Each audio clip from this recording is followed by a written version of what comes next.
Madagascar est classé par l'Organisation mondiale de la santé parmi les 10 à 12 pays qui recensent encore plus d'1 millier de cas de lèpre par an. La grande difficulté de la lutte contre la lèpre, c'est l'accès aux soins.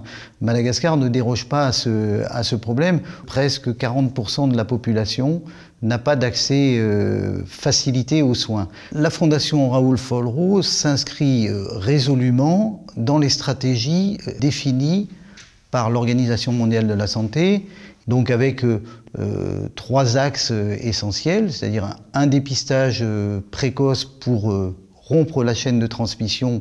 Le deuxième volet important et qu'on met en place à Madagascar avec le ministère de la Santé, c'est la prévention des infirmités et la réadaptation physique.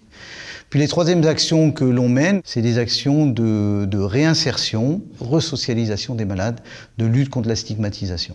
À Madagascar, nous sommes, avec le ministère de la Santé, très impliqués dans une recherche opérationnelle qui consiste à surveiller la résistance des antibiotiques. Donc c'est un programme de recherche qui est mené avec un centre parisien de la Pitié-Salpêtrière, où on prélève certains malades et on regarde en laboratoire si les antibiotiques que l'on donne sont toujours efficaces.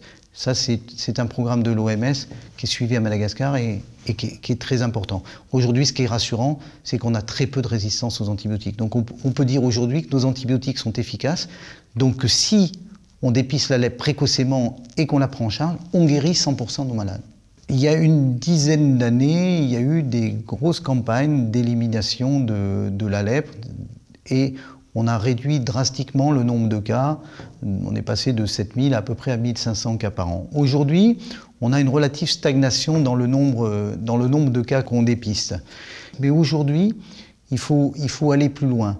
L'offre de soins étant parfois insuffisante, on fait des stratégies avancées pour aller dépister plus précocement les cas.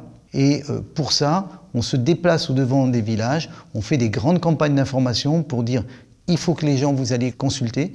Beaucoup de gens ne vont pas consulter parce qu'ils estiment que la consultation ne leur apporte pas grand-chose. Si on veut que les gens soient dépistés à un stade précoce, c'est-à-dire au stade dermatologique, il faut leur offrir une consultation de dermatologie avec des médicaments essentiels de dermatologie gratuits.